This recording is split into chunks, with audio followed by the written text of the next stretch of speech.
Hello students, I hope आप लोगों ने पिछला वीडियो देखा होगा बेटा, जिसके अंदर हम लोगों ने गॉस थ्योरम की बात की थी। बेसिकली हमने बात की थी कि गॉस थ्योरम में हम बात करते हैं इलेक्ट्रिक फ्लक्स की, कि भाई जो फ्लक्स होता है दैट इज इक्वल टू, हमने कहा था 1/ε0 times the total charge enclosed by the close surface हो गया थी। हमने बात की थी हमारे लास्ट लेक्चर के अंदर, उसका प्रूव किया था। देन हमने उसकी डिफरेंशियल फॉर्म देखी थी गॉस थ्योरम की। फिर डिफरेंशियल फॉर्म को हमने किससे कंपेयर कर लिया था बेटा? देन हमने उसको Poisson's equation as well as Laplace equation के अंदर कन्वर्ट किया था। ठीक है, आज जो हम करने जा रहे हैं, we are going to discuss today applications of Gauss theorem. Application of Gauss theorem के अंदर पहली जो एप्लीकेशन ले रहे हैं इट इज हम एक्चुअली क्या है कि हम गॉस थ्योरम के हेल्प से इलेक्ट्रिक फील्ड डिफरेंट जो चार्ज डिस्ट्रीब्यूशंस होते हैं उनकी वजह से इलेक्ट्रिक फील्ड कैलकुलेट करते हैं। ठीक है, तो हम शुरुआत में हम इलेक्ट्रिक फील्ड कैलकुलेट करने जा रहे हैं बेटा, किसकी वजह से? लीनियर चार्ज डिस्ट्रीब्यूशन की वजह से। We are going to calculate electric field. First application है गॉस थ्योरम की, एंड वो हमें क्या कैलकुलेट करना है बेटा? इलेक्ट्रिक फील्ड ड्यू टू कुछ लोग लाइन चार्ज डिस्ट्रीब्यूशन बोल देते हैं, कुछ लोग लीनियर बोल देते हैं। Linear charge distribution, linear charge distribution, linear charge distribution जब चार्ज वन डायमेंशन में डिस्ट्रीब्यूटेड हो बेटा, चार्ज किसी लेंथ के ऊपर डिस्ट्रीब्यूटेड हो। जैसे मान लो मेरे पास क्या है, this is an infinite long wire है, ओके, या कोई भी लाइन है मेरे पास, और जिसके ऊपर मान लीजिए मेरे पास चार्ज डिस्ट्रीब्यूटेड है। तो अगर ये वन डायमेंशन में है बेटा, तो इसको बोलते हैं हम क्या? Linear charge distribution. मान लीजिए इसकी linear charge density lambda, lambda क्या चीज है? It is linear charge density, it is linear charge density. Linear charge density आपको पता है ना क्या होती है? लीनियर चार्ज डेंसिटी होती है बेटा charge per unit length. Linear charge density होती है चार्ज पर यूनिट लेंथ। अगर हम कूलम पर मीटर में इसकी यूनिट हो जाएगी, ठीक है ना। अब देखो बेटा क्या है, मान लो हमें इसकी वजह से यहाँ इस P पॉइंट के ऊपर इलेक्ट्रिक फील्ड फाइंड आउट करना है, which is late us suppose कितनी डिस्टेंस के ऊपर है बेटा? R डिस्टेंस के ऊपर है। इस पॉइंट पर मुझे इलेक्ट्रिक फील्ड फाइंड आउट करना है, ओके। अगर मैं बाय सिमेट्री आपसे पूछूं बेटा कि अगर मैं R डिस्टेंस पे नीचे एक और पॉइंट ले लूं P डैश, तो इसके ऊपर भी क्या होगा आपके पास? बताइए क्या होगा? सेम इलेक्ट्रिक फील्ड होगा कि नहीं होगा? मैग्नीट्यूड वाइज तो दोनों पर क्या आएगा, क्योंकि सेम डिस्टेंस पर है, ओके। तो इस तरीके से अगर आप ये समझें बेटा, ऐसे मान लीजिए मैं अब एक और पॉइंट ले लूं यहाँ पे, अगर आप इस लाइन को 3D में सोचें और इससे मान लीजिए R डिस्टेंस पूरी कंसीडर कर लें बेटा, यानी मैं कह रहा हूँ R डिस्टेंस का एक सर्कल कंसीडर कर लें, ठीक है, इस पॉइंट के चारों तरफ। ये तो आपको 2 डायमेंशन दिखाई दे रहा है ना बोर्ड, तो मैं 3 डायमेंशन में सोचने के लिए कह रहा हूँ। एक सर्कल कंसीडर कर लो बेटा, तो सर्कल के हर पॉइंट पर इलेक्ट्रिक फील्ड की वैल्यू क्या होगी? सेम होगी। ऐसे मान लीजिए मैं यहाँ पर कोई पॉइंट ले लूँ, यहाँ पे कोई पॉइंट ले लूँ, अगर इन पे भी मैं आपसे कहूँ कि भाई इलेक्ट्रिक फील्ड की वैल्यू क्या होगी? सेम होगी। तो इस तरीके से मान लीजिए मैं सर्कल के साथ साथ साथ साथ सर्कल अरेंज करता जाऊं, तो क्या एक सिलेंडर नहीं बन जाएगा? मतलब देखो यहाँ एक सर्कल, यहाँ एक सर्कल, यहाँ एक सर्कल, यहाँ एक सर्कल, सेम साइज के सर्कल्स में अरेंज करता चला जाऊं, तो आपके पास क्या बन जाएगा बेटा? ये सिलेंडर बन जाएगा कि नहीं बन जाएगा? मतलब ये इस तरीके से हो जाएगा हमारे पास। मैं एक सिलेंडर कंसीडर कर रहा हूँ बेटा, इस तरीके से, सच दैट ये जो लाइन चार्ज है वो मेरे लिए मे बी थोड़ा सा डिस्टेंस से छोटी बड़ी हो जाए। मान लीजिए मैंने एक सिलेंडर कंसीडर कर लिया है बेटा, ये सिलेंडर कंसीडर कर लिया है, ठीक है। लेट अस सपोज जिसकी लेंथ कितनी है? L लेंथ है, रेडियस तो दिख ही रही है, R रेडियस की है, क्लियर ये वाली बात। तो इसको क्या बोलेंगे हम? Gaussian surface. क्या कहेंगे इसको? Gaussian surface. The close surface chosen to calculate surface integral, वो गॉसियन सरफेस हो गया हमारे पास। तो मान लो इसके अंदर यहां से यहां तक बेटा कितना चार्ज इनक्लोज्ड है? Q चार्ज इनक्लोज्ड है। तो अगर हम लैम्बडा की बात करें तो अभी आप कह रहे थे लैम्बडा क्या चीज है, चार्ज पर यूनिट लेंथ। तो इसके अंदर चार्ज कितना है, क्यू, लेंथ कितनी है आपके पास, एल है। तो यहाँ से Q इज इक्वल टू कितना आ गया भाई हमारे पास, लैम्बडा एल आ गया कि नहीं आ गया बताइए। ये कितना चार्ज है, which is enclosed in Gaussian surface. Okay, तो अगर मैं बात करूं गॉस थ्योरम की बेटा, तो अकॉर्डिंग टू गॉस थ्योरम, यदि आप गॉस थ्योरम की बात करेंगे बेटा, अकॉर्डिंग टू गॉस थ्योरम क्या आ जाएगा आपके पास, देखो बेटा आपने कहा था surface integral of electric field is equal to Q by epsilon naught, where Q क्या चीज थी, total charge enclosed by this Gaussian surface, और इस Q की वैल्यू अभी अभी आपने निकाली, it becomes lambda L upon epsilon naught. अगर मैं बात करूं बेटा इसकी क्लोज सरफेस क्या है मेरे पास, गॉसियन सरफेस है, ठीक है ना, गॉसियन सॉरी सिलेंडर है ना। और अगर सिलेंडर की बात करें तो this cylindrical surface it is made up of 3 surface, 1 curved surface, second curved sorry curved नहीं, ये क्या है, circular ends, top and bottom circular, और ये जो होता है बेटा ये वाला पोर्शन थर्ड जिसको मैं लिख रहा हूँ, आप इसको कहते थे कर्व्ड पोर्शन। तभी तो अगर आपको ध्यान हो बेटा सिलेंडर के, जब कभी आप लोगों को टोटल आपके टीचर्स ने सरफेस एरिया पढ़ाया होगा सिलेंडर का, तो आप लोग ये पढ़ते थे 2 pi r into r plus h, कुछ याद आ रहा है, total surface area of the cylinder. तो इसको मैं क्या क्या कितने इसको कैसे लिख सकता हूँ, 2 पाई आर स्क्वायर और 2 पाई आर, याद आया कुछ, तो 2 पाई आर स्क्वायर तो कौन सा हो गया बेटा, पाई आर स्क्वायर ये वाला, पाई आर स्क्वायर ये वाला हो गया 1 और 2 का, और ये कौन से का हो गया, कर्व्ड सरफेस का कितना होता था 2 पाई आर एच। यानी कोई भी सिलेंडर होता है, you can split this cylinder into 3 surfaces, top circular, bottom circular, and साथ में क्या होगा, कर्व्ड पोर्शन जो आप ले रहे हैं यहाँ पे, ठीक है। तो मैं इसको क्या कर रहा हूँ बेटा, अब इस क्लोज जो इंटीग्रेशन है इसको 3 पार्ट्स में तोड़ रहा हूँ मैं, ठीक है। कैसे देखिएगा बेटा, it is E dot ds, क्योंकि दिस क्लोज क्या है यहाँ पे, सिलेंडर है, and this cylinder is made up of 3 parts,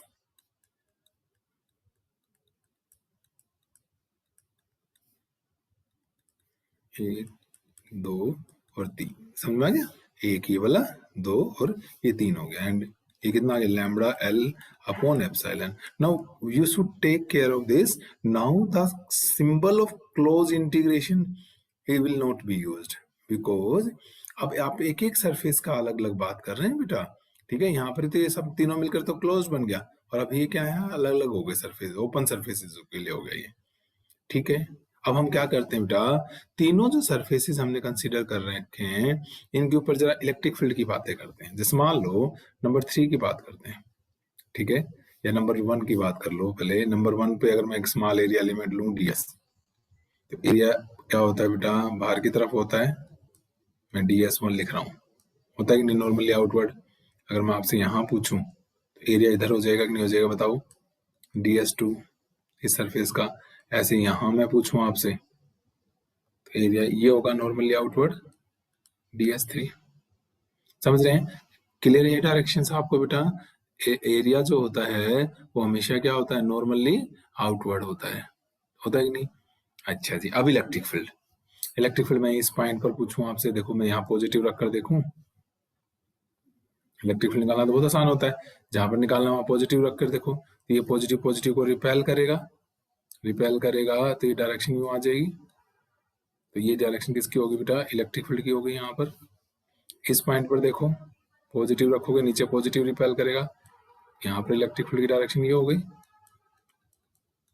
और ऐसे यहाँ पर निकालोगे तो ये इलेक्ट्रिक फील्ड की डायरेक्शन ये हो जाएगी, ठीक है ना। क्या रखते हैं, पॉजिटिव चार्ज रखकर देख लो जिस भी पॉइंट पर इलेक्ट्रिक फील्ड निकालना है, उस पॉइंट पर पॉजिटिव रखोगे तो पॉजिटिव पॉजिटिव को रिपेल करेगा, तो इस तरीके से जाएगा ये। तो ये एंगल कितना हो गया हमारे पास, देखो यहाँ पर साफ दिख रहा है आपको, वन सरफेस के लिए एंगल 90 डिग्री हो गया, सरफेस 2 के लिए भी देखो एंगल कितना हो गया, 90 डिग्री हो गया, और यहाँ पर अगर आप देखें तो थीटा कितना हो गया, 0 डिग्री हो गया कि नहीं हो गया। ई भी इधर है, ds भी इधर है, दोनों के दोनों सेम डायरेक्शन में, थीटा कितना आ गया, 0 आ गया, ठीक है। अच्छा एक बात आपके दिमाग में आ सकती है, एक बार मैं थोड़ा सा समझा दूं बेटा, कि भाई जैसे मान लो ये लाइन चार्ज थी, इस पॉइंट पर मैं निकाल रहा हूँ बेटा, मैंने कहा कि भाई यहाँ पॉजिटिव रखकर देखा, ये वाला पॉजिटिव इसको यहाँ रिपेल करेगा, इसलिए इसकी डायरेक्शन ये दिखा दी हमने इलेक्ट्रिक फील्ड की, है ना। पर आपको ऐसा लग रहा होगा कि ये तो सर इसकी वजह से हुआ, अब यहाँ पर जो चार्ज है उसकी वजह से मैं देखूंगा तो ये तो इधर रिपेल करेगा।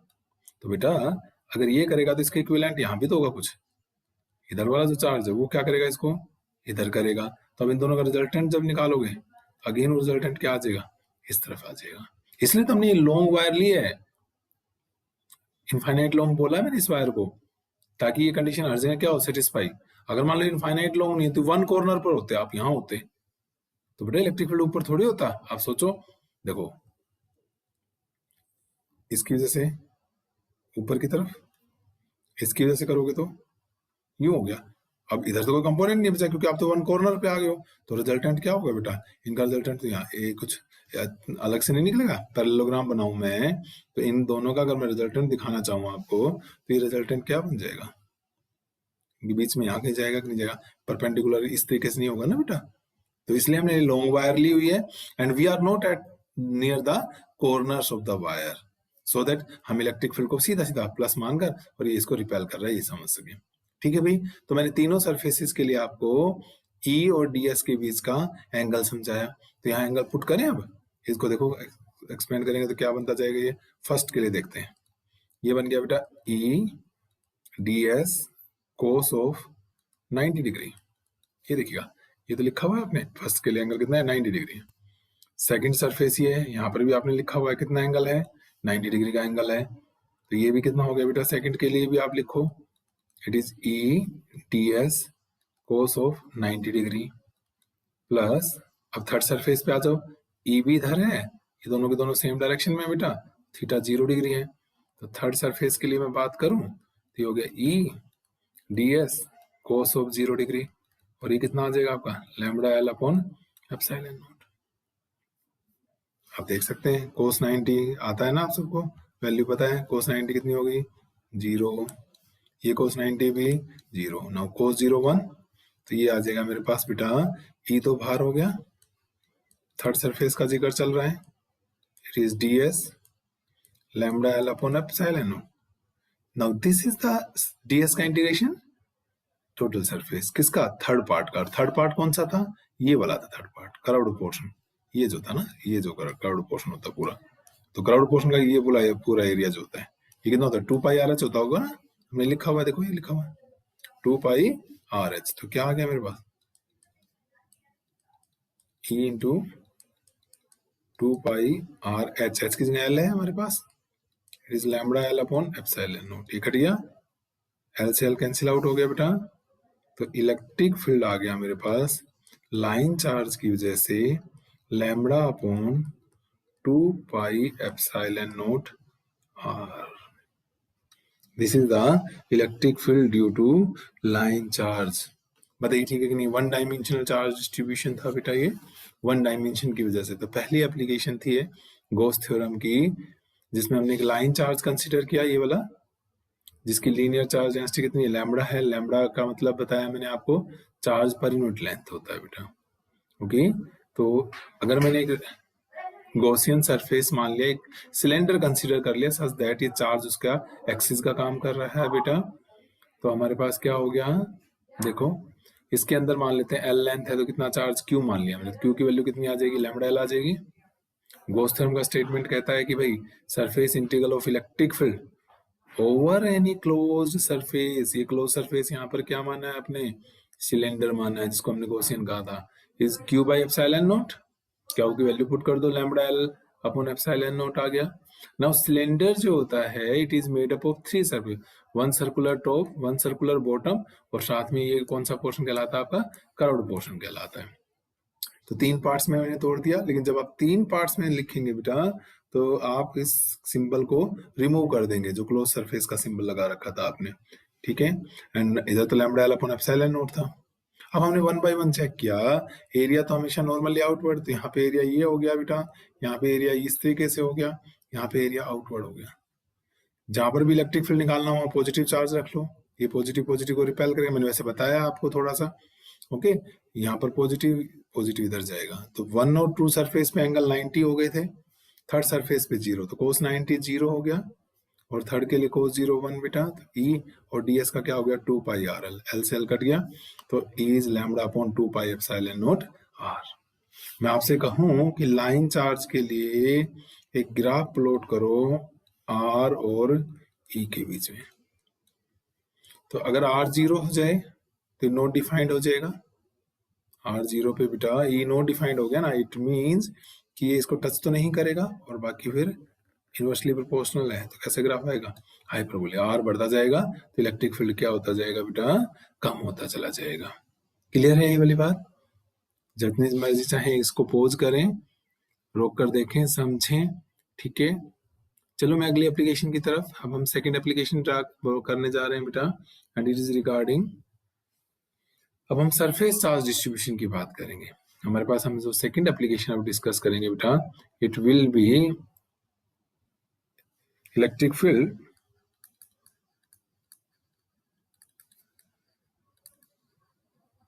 Due to, electric field intensity होती है, मतलब बोल देते हैं फ्लो में इलेक्ट्रिक फील्ड, क्वांटिटी एग्जैक्टली क्या होती है, इलेक्ट्रिक फील्ड स्ट्रेंथ या इलेक्ट्रिक फील्ड इंटेंसिटी होती है बेटा, ठीक है। तो electric field due to this is, you can say, infinite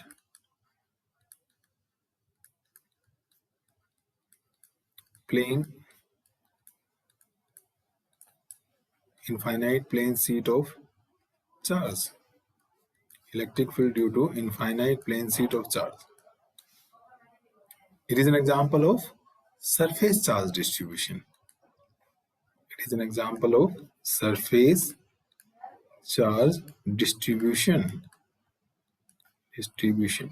means where the charge will be distributed on a surface, means 2 dimensional. पिछली बार लाइन चार्ज था, 1 डायमेंशन पे किया था हमने, now it is on 2 dimension. मान लीजिए I have a infinite large, a very thin infinite plane sheet of charge, and we have, let us suppose, an infinite plane sheet of charge. आप देख रहे होंगे कि थोड़ा सा आपको लग रहा होगा तिरछा क्यों बनाया है मैंने ना। I am assuming that this sheet is held perpendicular to the plane of paper. इस तरीके से रखी हुई है बेटा, perpendicular to the plane of blackboard रखी हुई है, okay? So and let us suppose इसके ऊपर क्या है, सरफेस चार्ज डिस्ट्रीब्यूटेड है पूरे सरफेस पर। तो इस केस में जैसे वहां लीनियर चार्ज डेंसिटी होती थी बेटा लैम्डा, यहाँ पर होती है सरफेस चार्ज डेंसिटी। क्या होती है यहाँ पे, surface charge density. Surface charge density को सिग्मा से डिनोट करते हैं बेटा, एंड इट इज चार्ज, वो था पर यूनिट लेंथ, यहां पर होती है charge per unit surface area. Plate perpendicular मान लीजिए इस पॉइंट पर रखी हुई है और ऐसे रखी हुई है perpendicular to the plane of this white board, okay. इसकी वजह से मान लो मुझे यहाँ P पॉइंट पर कितनी डिस्टेंस है, r डिस्टेंस पर क्या फाइंड आउट करना है, वही इलेक्ट्रिक फील्ड निकालना है। एज आई टोल्ड अर्लियर बेटा, अगर इधर की बात r डिस्टेंस है तो मैं इससे इधर भी r डिस्टेंस पे देखूंगा तो मैग्नीट्यूड तो दोनों जगह सिमेट्री क्या कहती है, सेम आएगी। तो मैं पिछली बार की तरह क्या कर रहा हूं, एक सिलेंडर ले रहा हूं बेटा, ये देखिएगा जिसके आर पार है,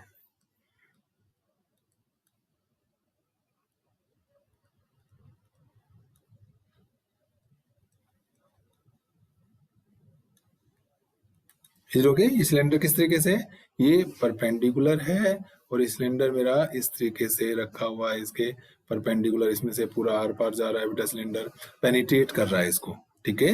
एंड ये सिलेंडर मेरे लिए किसका काम करेगा, अब कौन सा सरफेस बताया था, गॉसियन सरफेस। क्या है बेटा, ये गॉसियन सरफेस का काम करेगा मेरे लिए, क्लियर है। अब मुझे क्या करना है, इसकी मान लीजिए ये वाला एरिया कितना है बेटा, S है, ठीक है। और इस S के अंदर यहाँ पर जो ये S एरिया है, इस S एरिया के अंदर मैंने मान लिया मेरे पास ये वाला जो एरिया यहाँ यहाँ जो है ना, ये वाला एरिया जो है ये पूरा कितना है बेटा, मैंने मान लिया आपका S था, इसके अंदर कितना चार्ज है Q, तो ये कितनी हो गई Q अपॉन S। तो यहाँ से Q इज इक्वल टू कितना आ गया बेटा, सिग्मा एस आ गया। जो भी आप एरिया मानना चाहिए तो सिग्मा इंटू ए हो जाएगा हमारे पास। हो गया सरफेस चार्ज डेंसिटी हमारे पास इस तरीके से। ना क्या लगा दें हम, अकॉर्डिंग टू गॉस थ्योरम।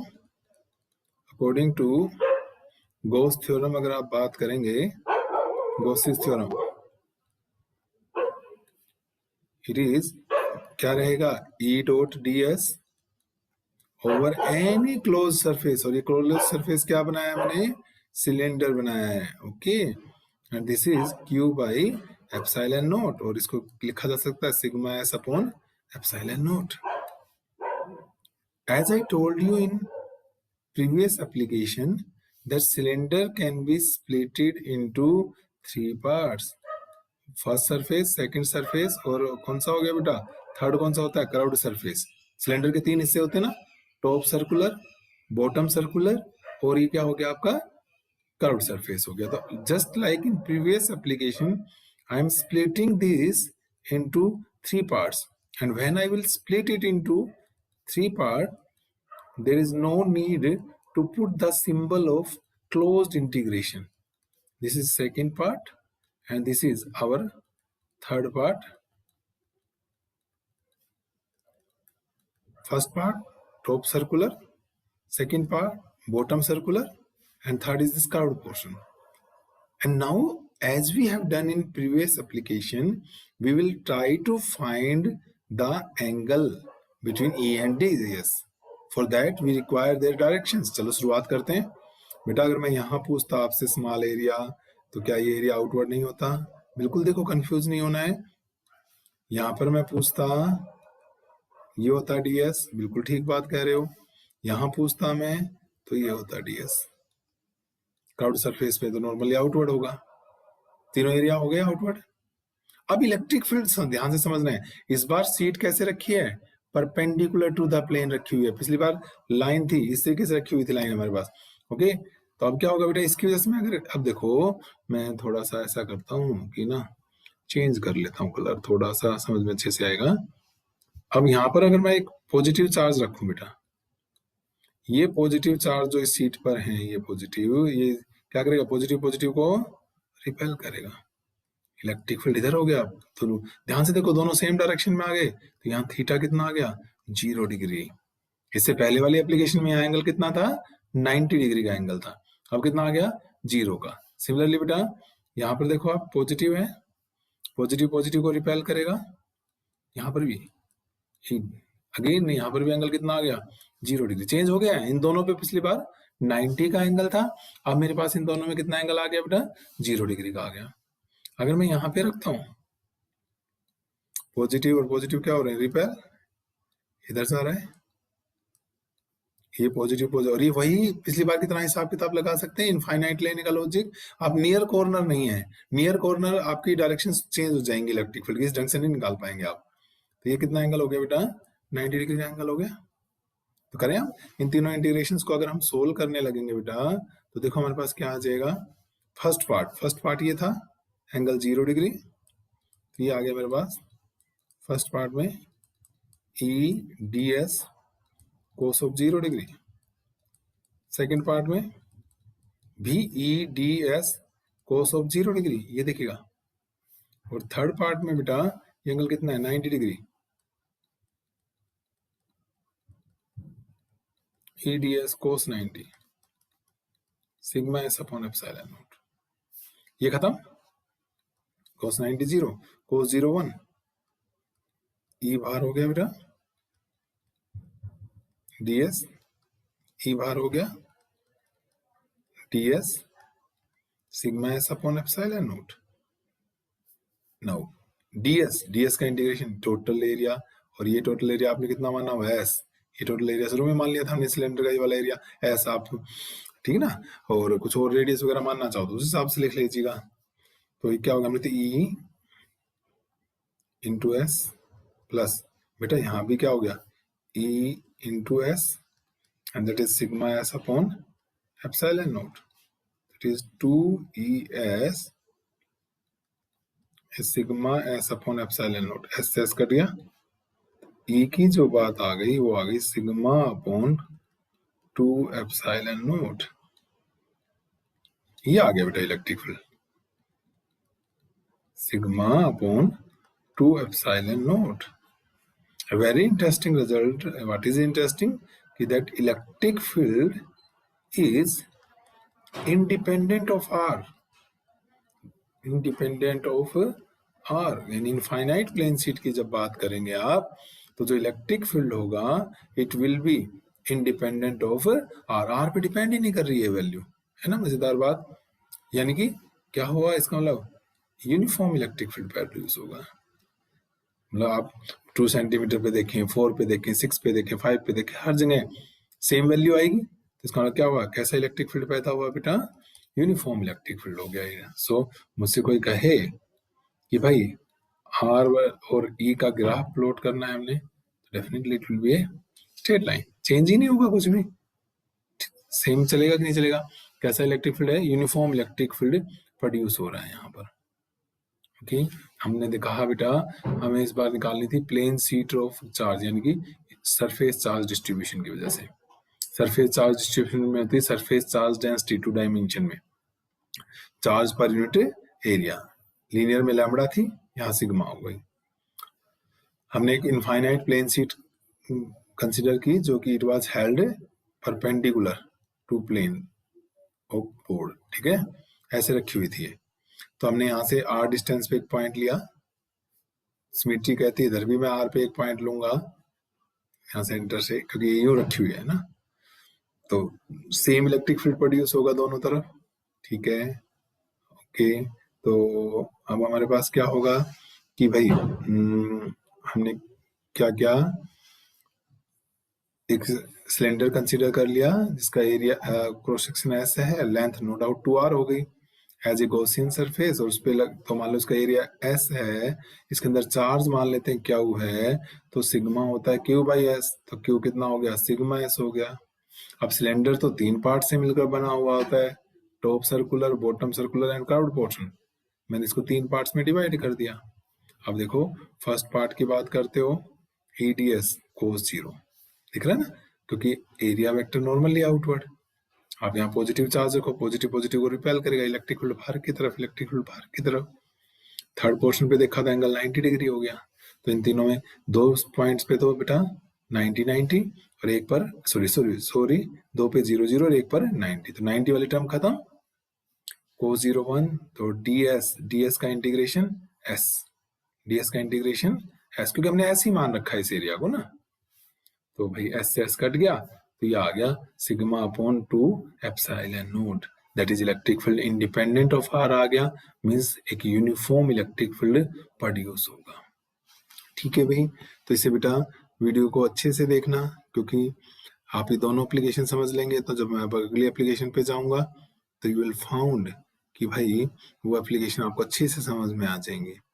ठीक है, तो इसे समझें, पसंद आए तो अपने दोस्तों के साथ भी शेयर करें, लाइक करें इसको। ओके, थैंक यू बेटा।